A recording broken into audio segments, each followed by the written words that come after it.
Before we begin, I want to remind you that if you love comics and pop culture as much as I do, you'll subscribe to my channel and ring the bell to stay informed of upcoming videos. Please share this video, as that will help me gain subscribers as well. I also want to remind you to check out my columns and reviews on two sites, Comics for Sinners and Comic Crusaders. I also have my own franchises, Adolescent Radioactive Samurai Platypi and Carl Vincent Vampire Hunter. The latter has been picked up by Cutthroat Comics. Check the links below for more details and the link to Dracula Rising, which is available on Amazon. Here's some great artwork from Raphael Lanohouse from the origin story Foul Blood. Once again, available on Cutthroat Comics. See the links below. I also have a book which is a collection of my reviews and columns called Comics, Pop Culture, and Politics. You can also find t-shirts and posters on Teespring.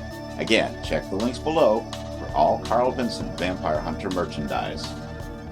And now, on with the show, this is it. Hello and welcome to another program. I'm your host, Kevin Gibbon, once again. This week, we're going to be talking about the actors who played Spock. Now, of course, there's no doubt as to who's going to be in the number one position. But let's look at the other actors who played Spock. Coming in at number 9 is Jacob Kogan. He played the young Spock in the Kelvin Timeline Star Trek reboot in a scene reminiscent of the animated series scene where young Spock is bullied by his classmates.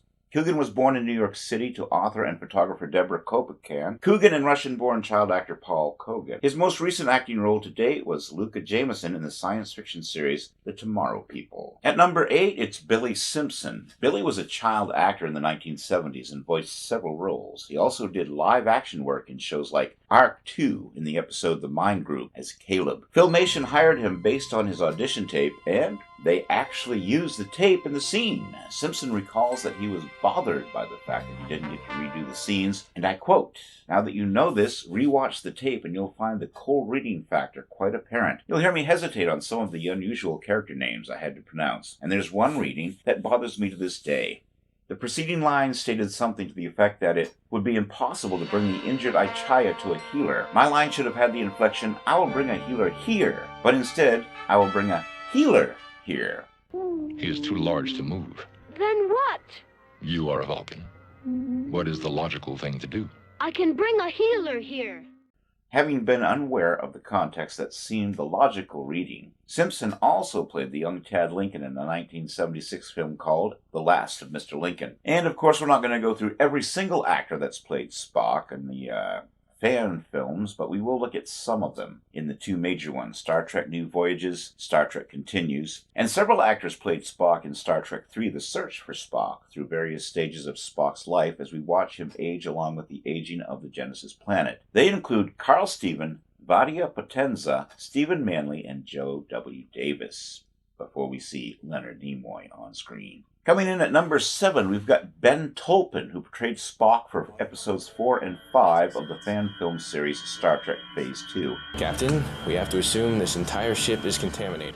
He took over the role from Jeff Quinn. He is a professional actor who plays in various TV shows and movies, including playing Billy in an episode of Charmed, Gordo in the UPN sitcom The Mullets, Roland in The Loop, and Mark in one episode of How I Met Your Mother. He also had a minor role in the movie Iron Man, amongst other films. Coming in at number 6 is Jeff Quinn, sometimes credited as Jeffrey Quinn, who portrayed Spock for episodes 0 through 3 of the fan film series Star Trek Phase 2, and was also a producer of that series. In addition, he had a small role in the fan film Star Trek of Gods and Men. Coming in at number 5, we got Brandon Scott Stacy, an actor who worked on the first 2 rebooted Star Trek films. On Star Trek, he worked as stand-in and photo double for Spock actor Zachary Quinto, and also filmed a scene as a Klingon guard, which was not part of the final film. He then worked as a stand-in and double for Quinto occasionally on the 2013 sequel Star Trek Into Darkness. However, Stacy's first step into the Star Trek universe was as the villainous Betazoid Milo Sergeant in the 6th and 7th season of the fan-made series Star Trek Hidden Frontier, where he also met James Cawley for the first time. But his second involvement was the reason he was cast to double Quinto in the new films. His role as Spock in the fan-made internet series Star Trek New Voyages and Star Trek Phase 2. As a child, Stacy discovered the theater and prepared for his dream by study acting, dancing, and classical training in voice and singing. He earned degrees in both theater and film from James Madison University. Coming in at number 4, we find Todd Haberkorn. Todd Michael Haberkorn is a professional actor who has appeared in Star Trek fan films. He portrayed Spock during the entirety of Star Trek Continues. He also played Spock's Mirror Universe counterpart in one episode. Before appearing in Star Trek Continues, Haberkorn played a Romulan soldier in the Starship Farragut's episode, The Price of Anything. The episode was directed by Vic Mignogna. 3 and 2 were somewhat difficult to choose from. Ethan Peck and Zachary Quinto both succeeded Leonard Nimoy. But we chose Ethan Peck for the number 3 spot because Peck had many star television appearances as a young actor, including a younger Michael Kelso, who was played by Ashton Kutcher in That 70s Show. In his first film role at age 9, he co-starred in the film Martial Law as Jimmy Smith's son. He appeared in the 1999 movie Passport to Paris, starring Mary Kate and Ashley Olsen, and was Mary Kate's first on-screen kiss. It was kind of a tough decision between 2 and 3. Both Peck and Quinto are excellent Spocks, but because CBS wants to take a different turn on the character, and we're not quite sure which direction he will take, his appearances are limited so far to Star Trek Discovery, and even though Star Trek Strange New Worlds is greenlit for production, nothing has been filmed as of yet. So we'll leave Peck at number 3 for now. And the number 2 actor to play Spock, of course, is Zachary Quinto. He was the second actor to portray the character on a series basis. He is known for roles as Sylar, the primary antagonist from the science fiction drama series Heroes in the mid-2000s, Spock in the film Star Trek and its sequels, Star Trek Into Darkness and Star Trek Beyond, Charlie Manx in the AMC series NOS 482, as well as the Emmy-nominated performance in American Horror Story Asylum. His other film roles include Margin Call, What's Your Number, Hitman, Agent 47, Snowden, and Hotel Artemis. He beats Ethan Peck's version because we haven't seen enough of Peck and don't really know which direction Peck will take with the character. Quinto has worked with the originator of the role of Spock and learned from the master's feet.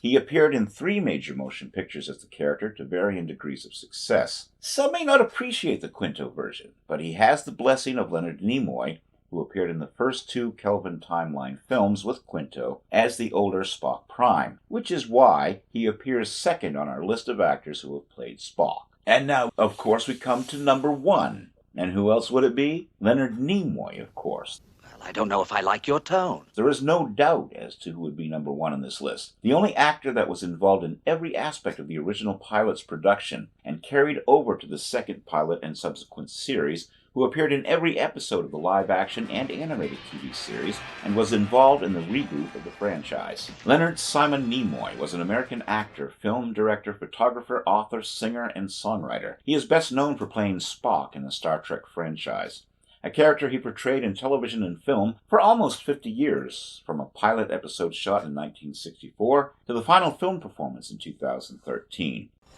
I have been, and always shall be, your friend. Really?